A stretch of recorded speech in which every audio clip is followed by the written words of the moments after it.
Yahweh, Yahweh, batela Nikongo.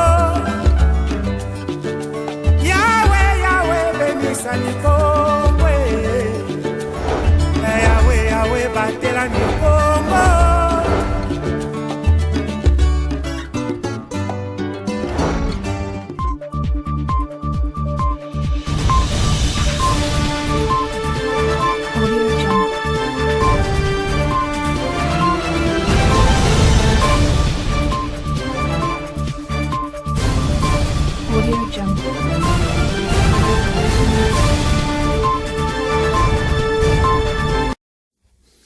Vous informer, c'est notre devoir, messieurs et dames. Bienvenue à cette édition du journal sur ma bannière télévision. Ouvrons cette session d'information à Matadi, chef-lieu du Congo central, sur initiative de sa présidente fondatrice, Madame Persine Zouzi Oumba. La fondation La Persévérance a organisé ce mercredi 1er février 2023 une conférence dans la salle Victoria City au quartier Kinkanda, ville haute dans la commune de Matadi, avec comme thème la place de la jeune fille dans la ville, la place de la jeune fille mère dans la ville de Matadi. Objectif poursuivi est de redonner l'espoir aux filles mères. Un reportage de notre rédaction. Suivez.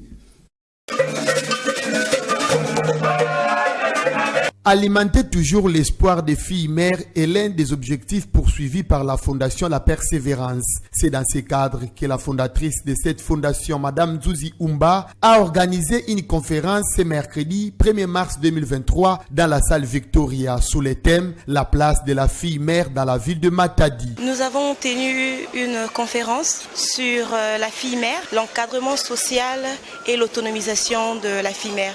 C'est un sujet qui nous tenait à cœur. Nous avons voulu faire une sensibilisation à nos familles, à nos amis, à nos églises et aux autorités pour qu'on donne à la fille mère la place qu'elle mérite. Si je dois dire quelque chose à la fille mère, je lui dirais d'être forte, de se relever. Comme on l'a dit tantôt, être fille mère n'est pas une fatalité.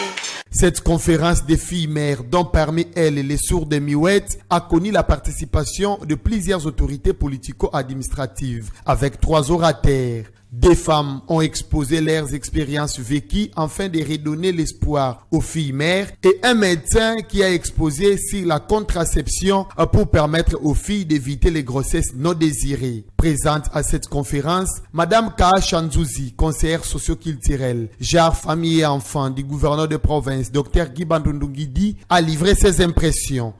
Très souvent, on n'a pas l'habitude de parler de contraception et tout ce qui a trait à la sexualité dans nos sociétés. C'est un domaine tabou, on n'en parle pas.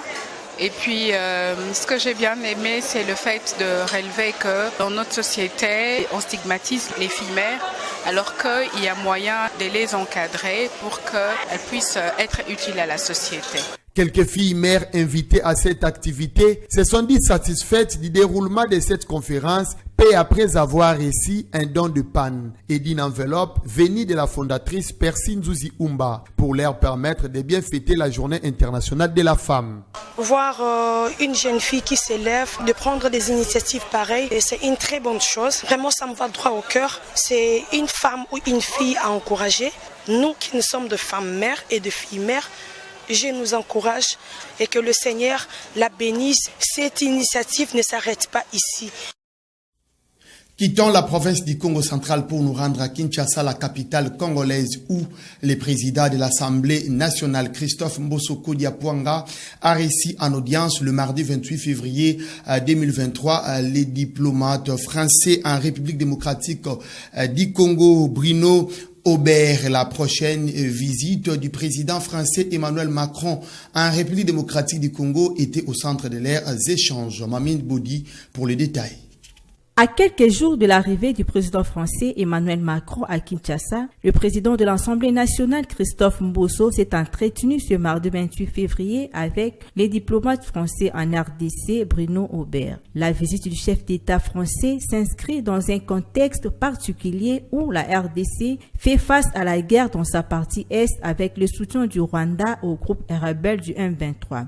Une fois arrivé à Kinshasa, le chef d'État français aura un tête-à-tête avec son homologue congolais, Félix-Antoine Tshisekedi Tshilombo, sur plusieurs questions d'intérêt commun entre les deux pays, notamment la question de la coopération militaire, culturelle et les projets du partenariat économique, d'enseignement supérieur et de recherche scientifique. Prenant la parole, le speaker de la Chambre basse du Parlement, Christophe Mbosso, a estimé que la France a toujours eu de très bonnes relations avec la RDC. La France figure parmi les pays qui ont apporté ce soutien au processus de Luanda et de Nairobi. Ici de signaler que lors de son point de presse au Palais de l'Élysée en France, Emmanuel Macron avait estimé que la guerre de la RDC ne devait pas être oubliée car l'unité et l'intégrité de la RDC ne sont pas négociables. Le chef d'État français sera à Kinshasa, la capitale congolaise, du vendredi 4 au samedi 5 mars pour une visite officielle dans le cadre de sa tournée africaine qu'il a débuté ce mercredi 1er mars à Libreville au Gabon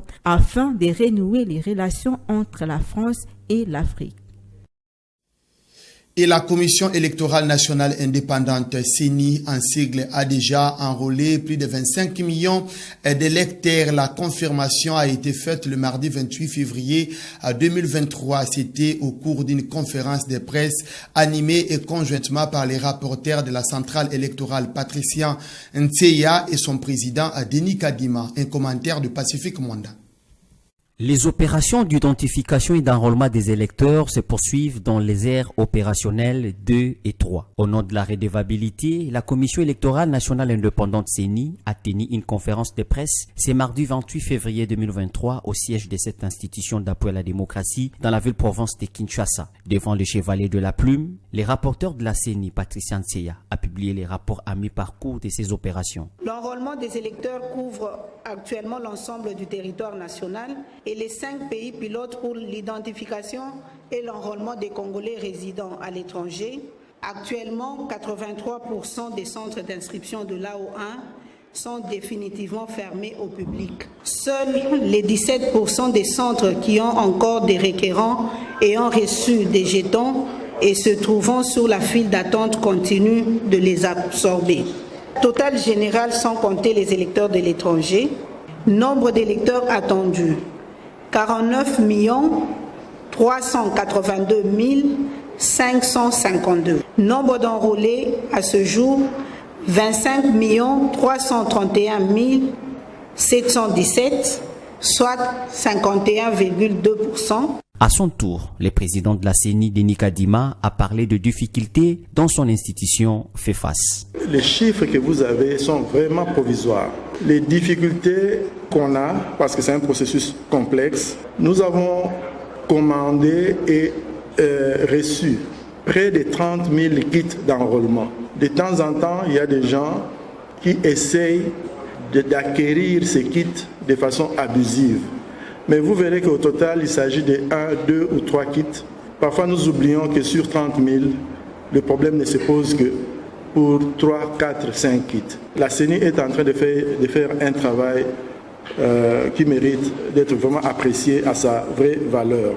Selon les patrons de la centrale électorale, ils ont pu surmonter les défis. Si vous observez le processus depuis qu'il a commencé, vous allez vous rendre compte que certains des défis que nous avions avant n'en sont plus.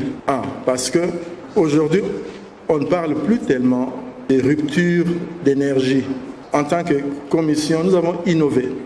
Aujourd'hui, nous utilisons l'énergie solaire dans tous les coins du pays, dans les zones rurales.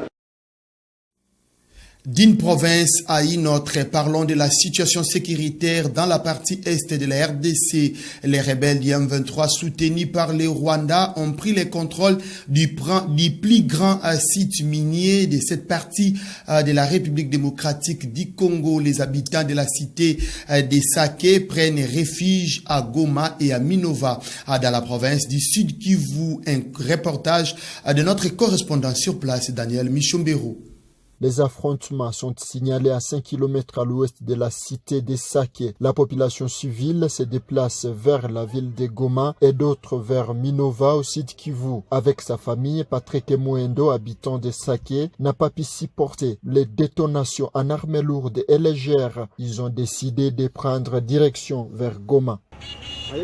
C'est vers minuit, ils ont surgi à Kaumba, en haut de la cité de Sake. C'est ainsi que nous avons décidé de quitter la zone où il y a des affrontements pour éviter les bombardements, pour trouver au moins un endroit stable.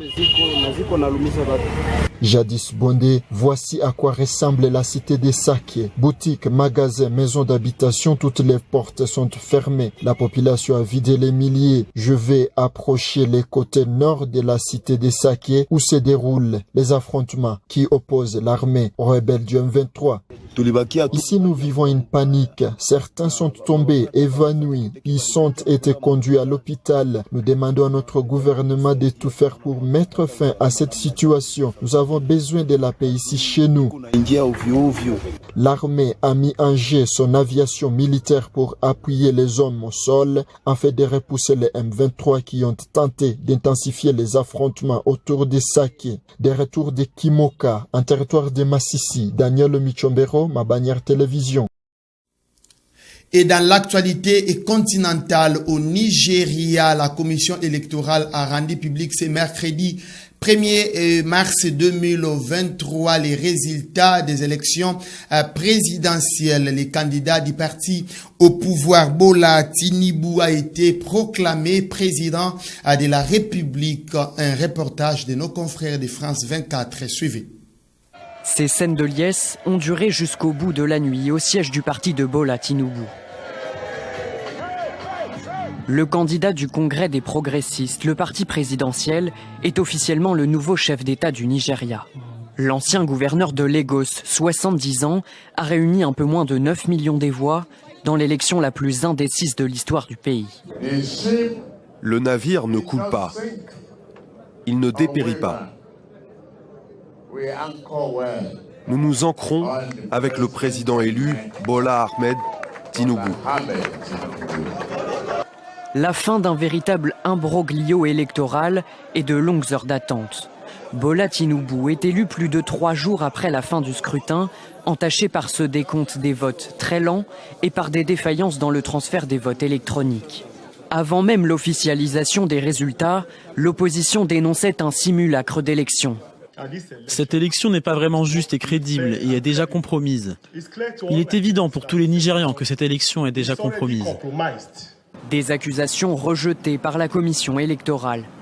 Désormais président, Bola Tinubu a de nouveaux défis dans un pays en proie aux pénuries d'argent liquide, de carburant et qui fait face à une recrudescence de la menace djihadiste.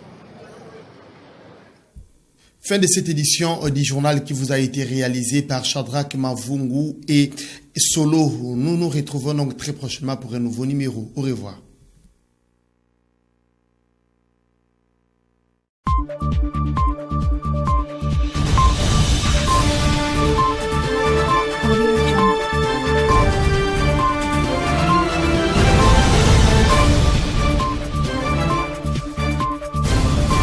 Audio Jungle.